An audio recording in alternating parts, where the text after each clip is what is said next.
Hello, welcome to the Hot Flashing podcast. Last podcast of the year. Today I'm interviewing Srini Bhat. He's a special person that I encountered at Kamalaya Wellness in Koh Samui in Thailand. I had an hour-long session with him. We talk all about it. It changed my life and really started me on a path that over the last 18 months, things have just gotten better and better. He is a beautiful person, and I wanted to present him to you so that you could hear what it is he has to say. I think what he's talking about is the crux, and learning to do it can make everything easier, including menopause, perimenopause, and midlife. He is so special to me, and I hope you get a lot out of this.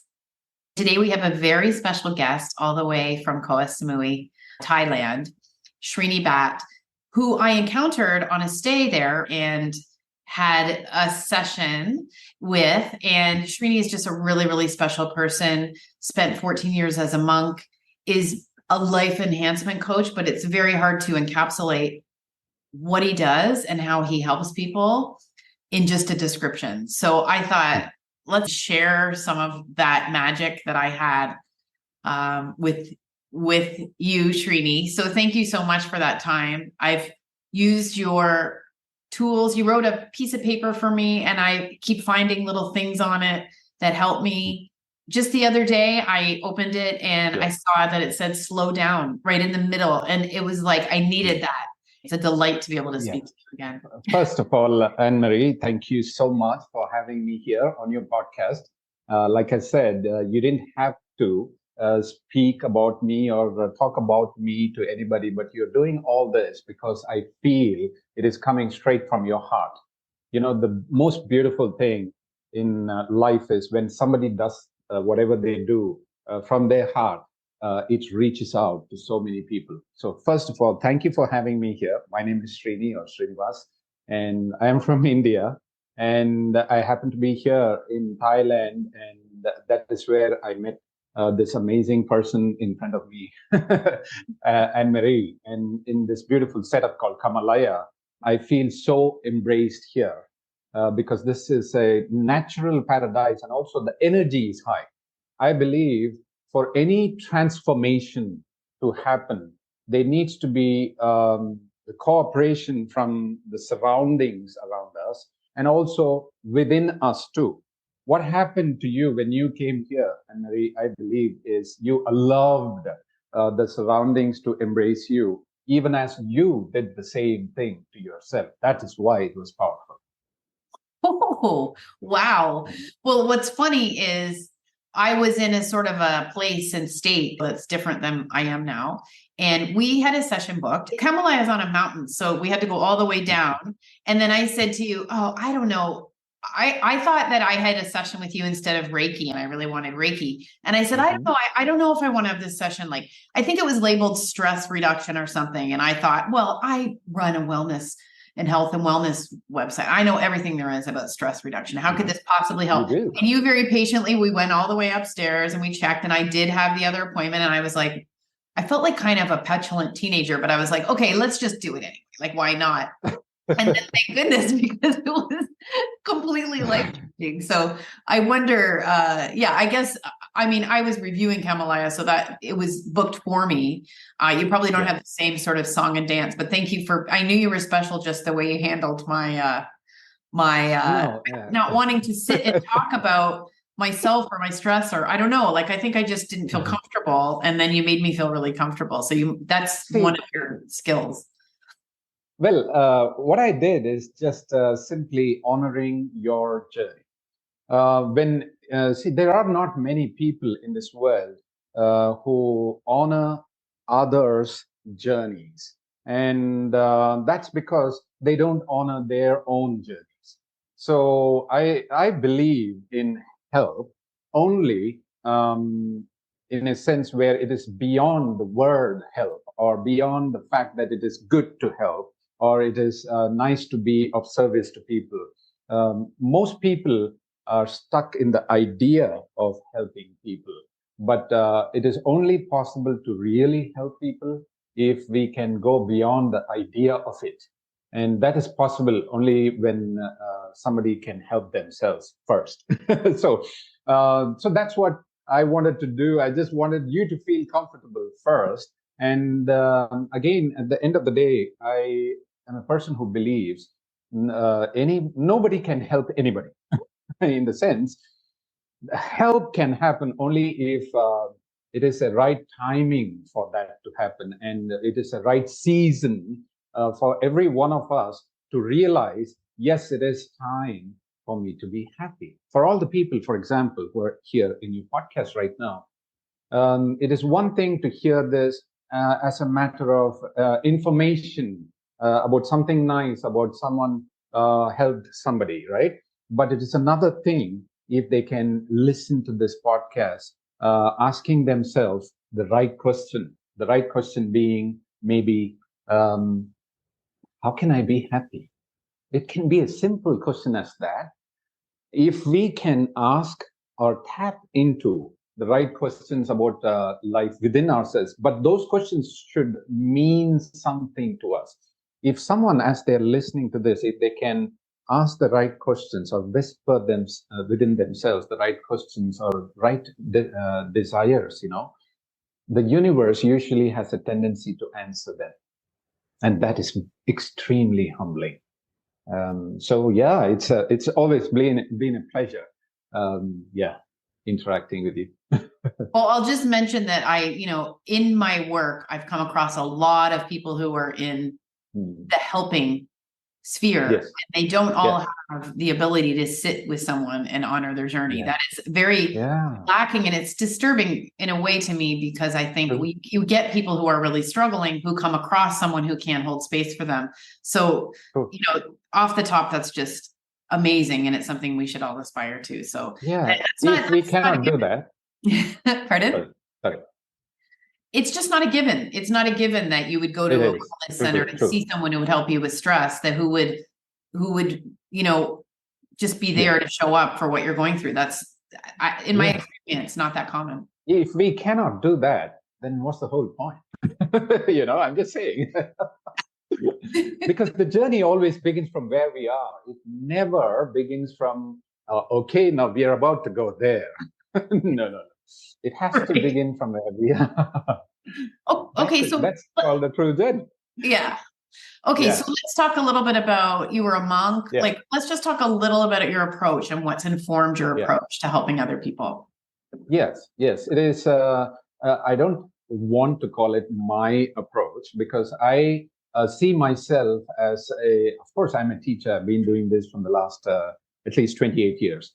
But then I see myself more a student.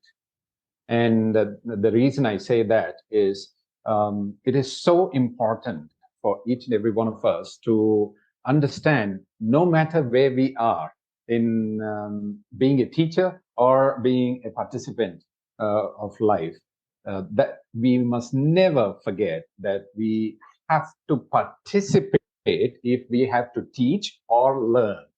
So there's something called you either participate with the flow called life, with different seasons through which you're being navigated in life, or you don't. And when we don't participate, we negate things. We are like resisting life, we are questioning, we're complaining, we are blaming each other, we're blaming ourselves, we're judging ourselves, we're resisting the journey and all that. And we are going too much into our head more than feeling towards ourselves that we deserve to be helped. So my approach has been no different from how I participated in my life journey and how I am still participating in my life journey. It's all about, do you really believe that you deserve to be helped? Ultimately, it all boils down to that. Of course, we can expand on that, but I am a person, I believe that life can only help someone if they allow themselves to be helped. This may seem like common sense, actually. Things are actually very simple, but just because they are simple, we should not assume that we understand them all, right? So in just the same way, I believe that life can only help if we want to be helped, truly. The reason I say that is most of us, we say we want help. We say that we want to be happy, for example. We say we want to come out of our problems or our issues, or we like freedom, for example. But that is not usually what we communicate to life. Because at a deeper layer, we may be completely closed to life itself. And that is not in our hands. So we must begin our journey by becoming conscious to the truth about whatever is going on. So that's how I begin assisting anybody with their journey, to help them become conscious of the fact that they may be unconscious, and to become conscious of the fact that, yes, I have this goal, for example, to come to Kamalaya, this trip, I have a certain goal in my life. I want to lose weight, or I want to be free of my traumas, or I want to be better equipped in dealing with the changes that are happening in my life. But they may not have the perspective and the energy that is needed for them to solve that particular issue, for example. Even people who can come to reduce their weight and all that, they may have the know-how.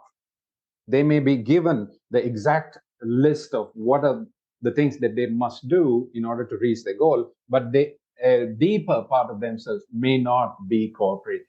And therefore, no matter how much they try, they cannot. So to say it in short, my approach is first to help anybody become conscious of where they are first. And then when they are not struggling with that, because it is usually something that we don't like to do. Like I say, we are born free. As children, we have always been free. But as we grow up, we are programmed to be controlled, to be in pain. So it is usually not a comfortable experience to go through that. But then what's the use in saying I want to be free if I'm not willing to pay attention to the truth, right? So that's where the journey begins. Yes. Okay. And the truth starts with sort of, you said it's not always in your hands. And that is because you don't realize how little of your life is conscious and how much is being driven by the past. And so could you talk a little bit about that? Absolutely. Each and every one of us, in the conscious layer, we want certain things or we don't want certain things. But at a deeper layer, there are so many layers there where we might have had a difficult past, of all my meetings and sessions with so many people from the past few years or decades. I've met very few people who have had very beautiful, only very beautiful and only auspicious things in their past. Because obviously, our parents cannot be blamed because they themselves have been controlled by their past too. So nobody can be blamed. This is not at all about blaming in the first place, So it is all about you are living in a house. Let's say this is the house I'm living, and I've decorated it because I wanted it to be in a particular way. What if I have zero idea about the things that are underneath the carpet? And no matter how much I decorate with beautiful furnitures and nice fragrance, sooner or later, I'm going to face the brunt. I'm going to have to face the reality that it is not as beautiful as I might want it to be. So it's like those are the things that are kept at the deeper layer, what I can call the unconscious, because we are unconscious of it. That's why we call it the unconscious mind. And so many things that the way we think, the way we speak, the way we act, the way we manifest things for ourselves in our lives, we're all extremely powerful, by the way. All of us are extremely powerful because we are co-creators with the universe. We are living a life which is a partnership with life, so to speak, because we are living in a universe where everything is influencing everything else. We have to pay attention. Let's say, coming back to the house example, I have to know what is there in this house. If I don't know, then I'll be driving blind. And therefore, I will inevitably manifest so many things in my relationship, in my personal life, in my career, or in the way I attract, or in the way I face failures. Too. Everything matters, for us to manifest all the things that we are manifesting. There's so many deeper reasons for that. And if we are not interested in knowing them, we will not be able to know or even feel them. It's not about something intellectual that we must understand, okay, I've gone through a difficult past, and therefore I have to transcend that, surpass that, and I will make it happen. None of like that, it's not like that. It is all about how vulnerable you can be with yourself. That is going to determine the quality or enhance the quality of your life. So when we begin from where we are, we can pay attention to the fact that, yeah, I may be a teacher from the last 20 years or 30 years, but I may be completely oblivious to the fact that I am having a lot of fear. What if I am not conscious of it? Then the universe or life cannot assist me to live a higher quality life, because I'm constricting myself. And if I am not giving permission for myself to live a life of joy, because I am holding on to my fears, the universe will not force me to live a life of joy, even if I am in the conscious layer saying, I want to be happy. There's going to be some obstacle or the other unnecessarily that's going to come in on my way, and I may not know why. So that is why it is so important to become conscious of the things that we are unconscious of, because it is only as long as things are unconscious that those things or those patterns or those decisions or assumptions have a grip on our life. If they are conscious, if we are conscious of them, if they are brought from the unconscious to conscious and held with the enormous respect and compassion, there is no way those patterns and those assumptions can grip our lives or even manifestations. So that is a magical thing, isn't it? It is magical. Okay, so how does one begin to do this? What are a few steps? First of all, you're asking some amazing questions. That is exactly what people should ask, Most of us are asking the wrong questions. Why is it that somebody is treating me the way they are treating me? Why is it that I'm not getting the right job opening that I'm looking for? Why is it like this? And why not like that? We ask the wrong questions. When life is happening in a certain way, as life is happening to us, parallelly, there is something else that is happening too, which we are not conditioned to pay attention to. That is all about the inner. So when the outer is being manifested the way we are manifesting it all, there's so many things that are happening within us.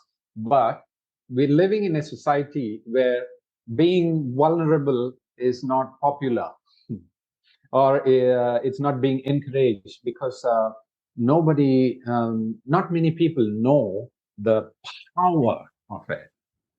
We don't have to announce to the whole world what I am thinking. I don't have to do that.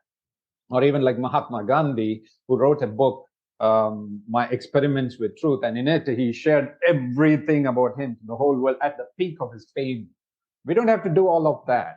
We just have to be completely, innocently, sincerely observant of whatever is going on within, even as we are facing so many disturbances or obstacles outside, it is doing something in here. I may say it's because of him that I'm having this pain. It is because how I was treated when I was a kid that I am being so much conditioned like this, and therefore I have no freedom. But the reality is, it may be because of him that I am feeling like this, but it is because of him that I am feeling like this here first.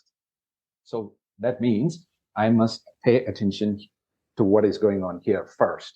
And the connection is this.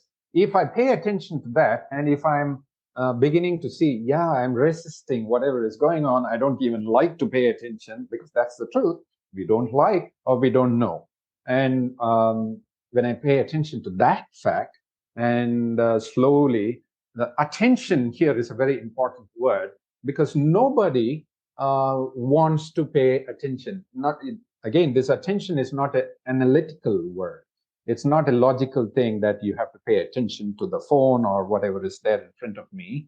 It is unconditional and respectful observation of whatever you may uncover. It's not about something new that you have to learn. That's what fascinated me like 28, 30 years ago on this path. Because it's not about something new that I must learn and I have to be knowledgeable, I have to learn certain teachings and philosophies and then be wiser, and then one day I'll be free. That is not the truth. That may help. But what is even more important is what we can uncover within ourselves about what is already there. And when somebody does that, it feels as though the whole universe is going to help. And it will, because you begin to come down to ground zero. That is where the rocket can be launched. We're all trying to launch the rockets from up above the ground. We have to come down to the truth. That's where this ancient Indian chant, it says asatoma sadgamaya, means it describes the journey of a truth seeker or a spiritual seeker. It says you have to start from untruth to truth first. And if you don't start there, no matter how much you may know, how much philosophy you may understand, or how knowledgeable you may be, or how a great communicator one may be, it's not going to be of use. So we must be humbly, be willing to courageously be vulnerable to ourselves, with ourselves here first. And then when that happens, it's like we're giving permission truly to be helped. So that's how it begins. And I mean, in my own experience, it's as simple as when you start to feel an upset feeling, whatever it is, yes, like a frustration or a sadness. My whole life would be looking for a reason for that feeling, whether it's someone I work with or something that happened, yes, or I don't have enough of this, or I just need to, yes, drink this or do this.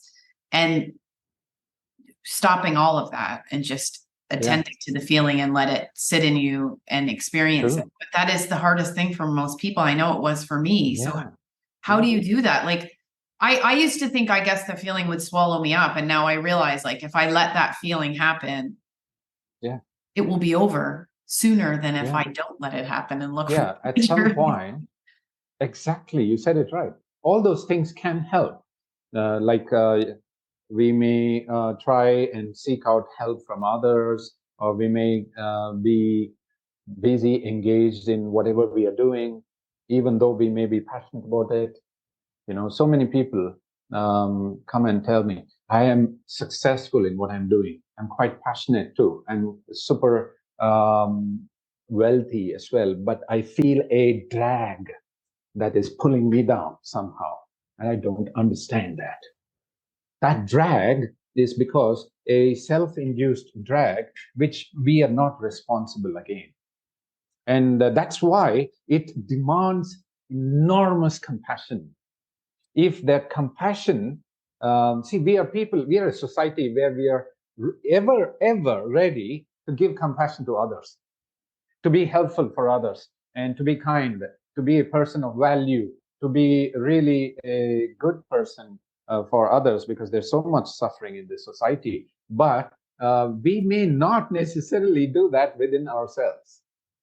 So to understand that first might be a huge breakthrough, a huge milestone first.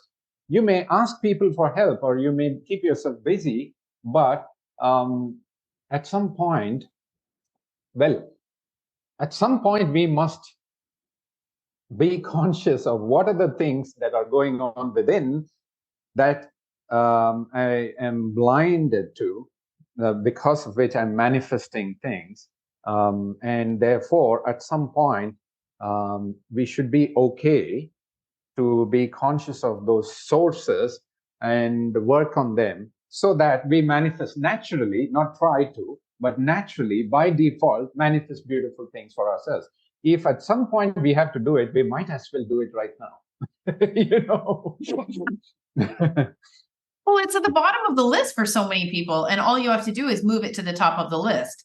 Like, that's the thing. Yeah. You said something so beautiful. You asked me about my niece and nephew, and you said, imagine your niece wanted to spend time with you, and you're busy working, and you say, I'll see you later. And she sat on a stool, and you worked for an hour, 2 hours. And then you said, imagine if it was 5 hours and she was still sitting there waiting. And he said, you said that would be devastating, right? And I got like choked up to think of my beautiful niece sitting on a stool waiting for me. But that's us. That's us not paying attention to the feeling. Exactly. We don't give priority to ourselves. That's the most unfortunate thing. And that's the most painful thing too. That's what I said. We are ready to do it for others, but there is a part, we may not know that there is a part within ourselves that I don't like, and it is okay, because we've been programmed in this world to think it's not okay to have the not so nice things inside within, and therefore we are naturally growing up as people who don't like the so-called not so beautiful things, who only prefer the beautiful things. It's like social media. What is happening in social media is what we have been doing all our lives. Actually, we want to portray ourselves to be somebody who's attractive and somebody who's beautiful.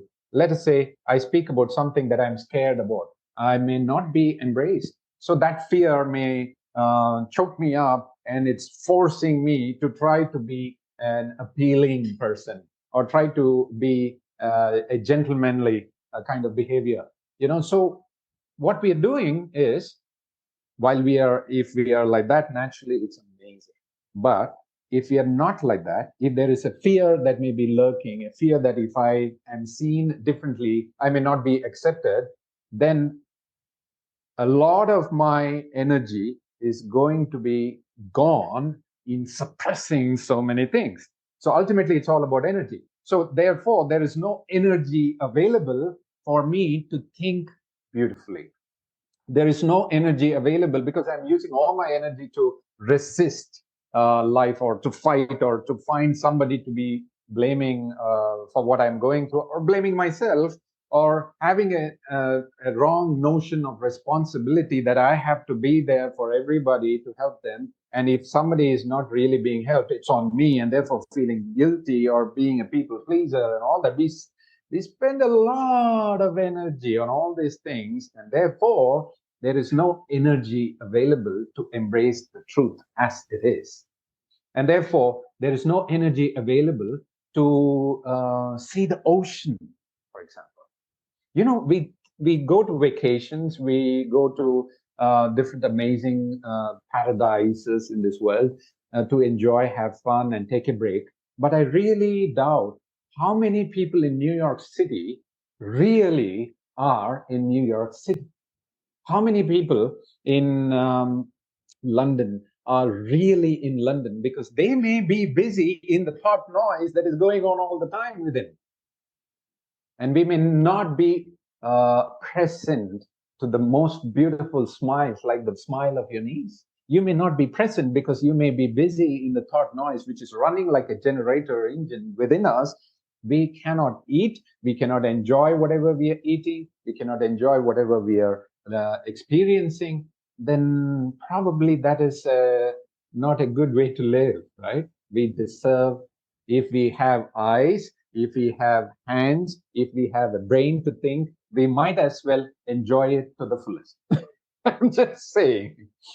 And to understand all this at a deeper level gives you that energy burst that will happen, because you see, you're not fighting untruth, you're embracing the truth, and therefore there is release of energy. That release of energy is love. That release of energy is intelligence, is creativity, is the smile that you're having right now. That is the energy. We are denying ourselves that energy, meaning we are denying ourselves life. We're denying ourselves life.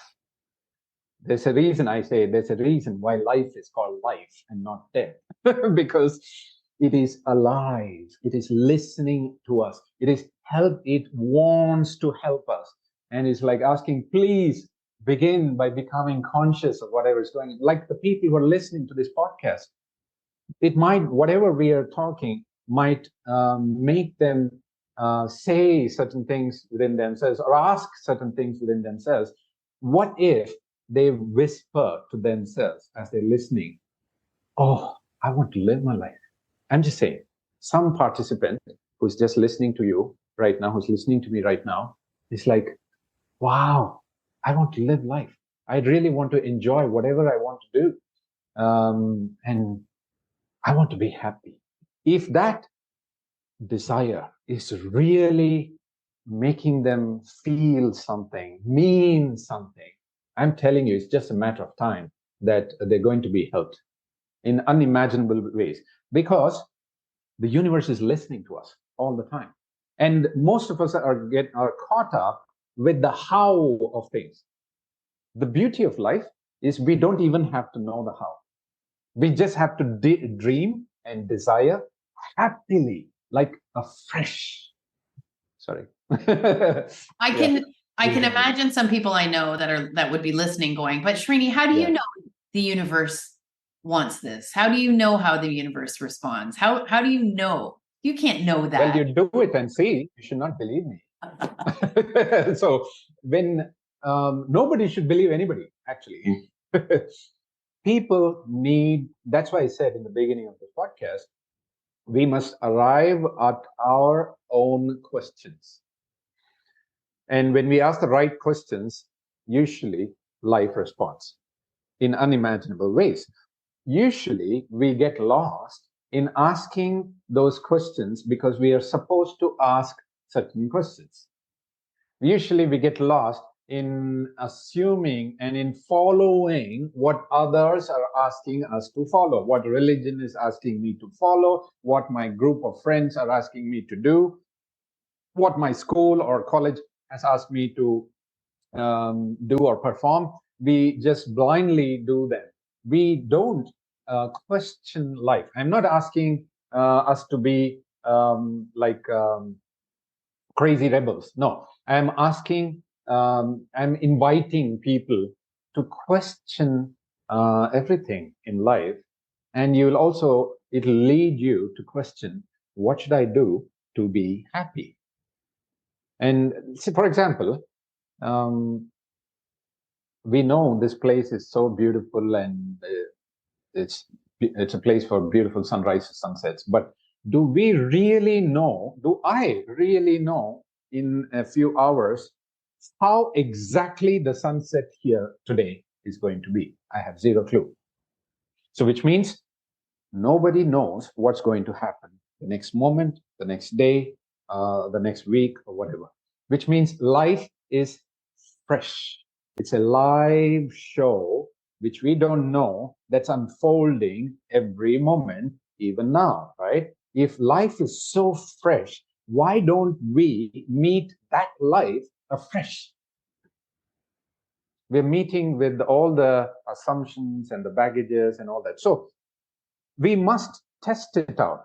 Whatever I'm saying, people should not believe it. Whatever you're helping people with, they should not believe it.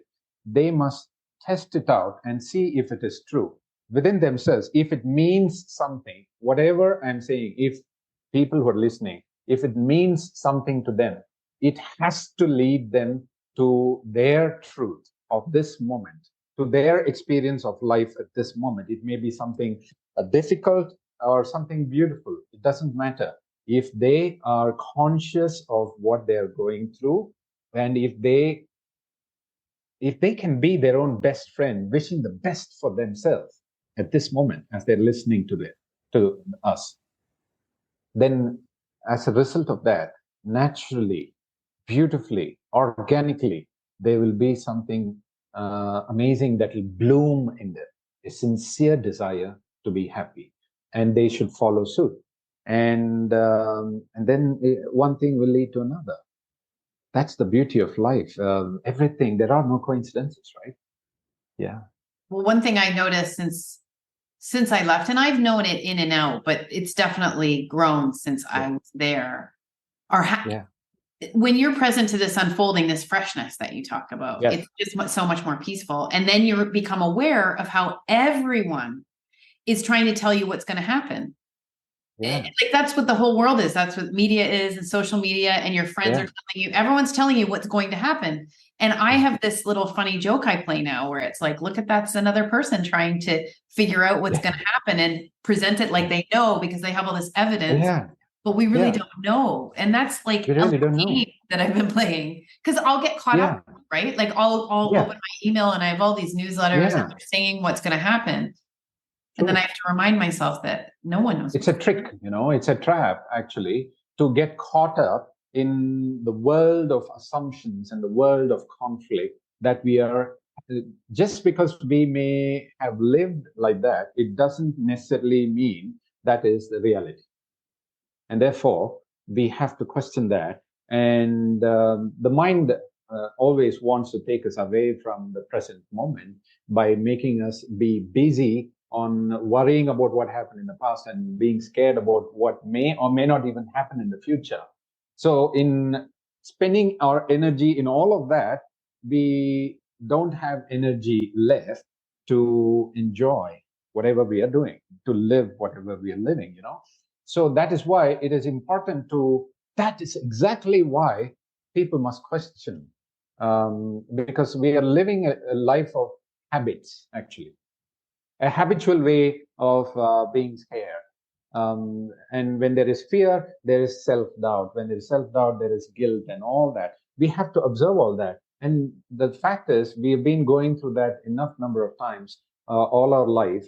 And if we can sincerely watch this cycle of repetition, and how there is so much exhaustion in this cycle, then from there, from this observation of a genuine observation of the truth of what is there will arise a sincere desire to be free.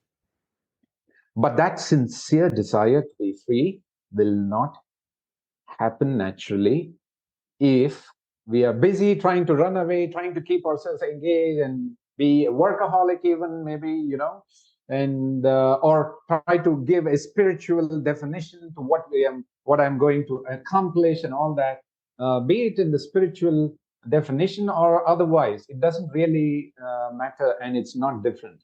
They're not really different until we pause, like you said, slow down, right? When you pause, you begin to see reality. And from there arises a sincere, innocent desire. And it's ultimately all about, can I prioritize my happiness? Of course, I want to help people. I want to do this. I want to do that for the family and everybody else because it's a good thing to do all that. But am I really prioritizing my happiness? Not really, actually. Not many of us do that because maybe we feel guilty to do that, or maybe we think it's not proper to put myself first in front of others, and therefore I have to be selfless and all that. It may seem like selfishness, but actually it is called self-worth. If I don't feel worthy of receiving and experiencing and enjoying life beautifully and auspiciously, how is it possible that I'm giving permission for life to help me live that way? So it's all about sincerity. Wherever somebody is doing an observation with such sincerity and innocence, I believe that is divinity at work. Oh, that's beautiful. And when you fall out of it, something else that was really helpful was you talked about the 5 viruses. When I feel like I'm getting out of that, out of what you're just talking about. And when I think about I'm usually involved in the 5 viruses when I am, and I consider myself a really positive person. So I might be doing it like in a positive way, but can you just talk about that a little bit? Yeah, the 5 viruses, it may be intriguing, but it's actually, it's 5 compelling habits that each of us as human beings have. Unconsciously, we're driving blindly, right? And therefore it's dangerous. What does it mean? We may be engrossed with feeling pity about ourselves. We may be comparing ourselves with so many people other than us, within our family too, or with friends, or we may be somebody who is complaining about anything and everything, and blaming somebody for the things that we are going through, or blaming ourselves too, or we may be into self-pity and feel guilty about things, so and comparison, of course. So all these are the reason I call them viruses is because they drain our energy and they corrupt the system. They corrupt this system in such a manner that they have the power to rob off life from us and make us into robots, or be mechanical and live a life which is just for survival. I'm a person who believes it's important to be alive as long as I'm alive. And when it's time for me to die, I must die happily. I mean it, and what else is life if we cannot retain or have or enhance the charm that we can have towards life? I believe no matter how adult that we may be, the day we think I'm supposed to be an adult is the beginning of the fall for me. So we don't have to be childish. We can be childlike within. Then I say we are better equipped to pay attention freshly paying attention to whatever is going on, and therefore also give ourselves the opportunity to embrace whatever is going on. Because if we don't do that, we pile up more problems for ourselves. That's why it's called virus, because we go round and round and round and end up asking a bunch of wrong questions for which life will never answer. Life can only answer if we ask the right questions. And so, first of all, it's a huge milestone if somebody observes these viruses of complaining, blaming, comparison, self-pity, and feeling like a victim, and even accepts that. It's such a huge milestone, because we drain our energy so much by allowing ourselves to get sucked into each of these viruses. So it is in our own interest. We need to observe all this. And it's about reviving ourselves. We must participate in reviving ourselves. Otherwise, I met so many of my friends who are my age, but they gave me, at some point, they gave me a feeling as though they are 60, 70, 80 years old, not interested in life, and as though they're carrying the whole burden of life itself or the world itself. No, we are not in control of anything that is happening, but yet we are, because we have the option of paying attention and beginning the journey here. When we work on ourselves here, we naturally begin to feel nice here first, and then that inevitably assists in helping the world around us. We are also busy in thinking about the goodness for the world at large in general. But if we can work on ourselves like this, by being conscious first to whatever's going on, then we not only feel good inside, but then we also impact and help naturally, by default, the world around us first. If we cannot do this, forget about the world transformation or whatever. Right, because every person who does this contributes to a larger collective feeling. Yes, absolutely. When you are smiling beautifully like this, you're giving people hope, and people want to, photographers love authentic smiles, right? I love taking photographs. So I love when somebody is smiling so authentically, or somebody is really authentic within themselves. It shows in their face.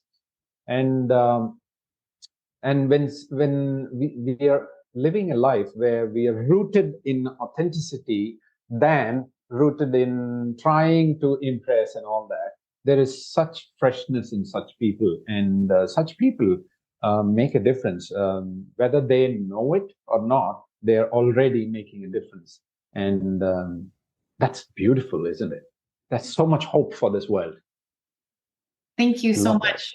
Thank you. It's just wonderful to talk to you. I think I want you to write a book, but you know. Yeah, so many people have told me. I'm sure. I think it'll happen in time. Okay. Sure. I'll be lining up for that book. Thank you so much. Thank you so much for your time, Srini. Take care. You're most welcome, Andrew. I really appreciate all that you're doing. I wish you the best in this beautiful work that you're in. Same for you. Yes. Hotflash Inc. was created and is hosted by Ann Marie McQueen, produced and edited by Sonia Mack. The information contained in this podcast is intended for informational purposes only and is not intended for the purpose of diagnosing, treating, curing, or preventing any disease. Before using any products referenced on the podcast, consult with your healthcare provider, read all labels, and heed all directions and cautions that accompany the products. Information received through the podcast should not be used in place of a consultation or advice from a healthcare provider. If you suspect you have a medical problem, i.e. menopause or anything else, or any healthcare questions, please promptly see your healthcare provider. This podcast, including Ann Marie McQueen and any producers or editors, disclaim any responsibility from any possible adverse effects from the use of any information contained herein. Opinions of guests on this podcast are their own, and the podcast does not endorse or accept responsibility for statements made by guests. This podcast does not make any representations or warranties about a guest's qualifications or credibility. This podcast may contain paid endorsements and advertisements for products or services. Individuals on this podcast may have direct or indirect financial interest in products or services referred to herein. This podcast is owned by Hotflash Inc. Media.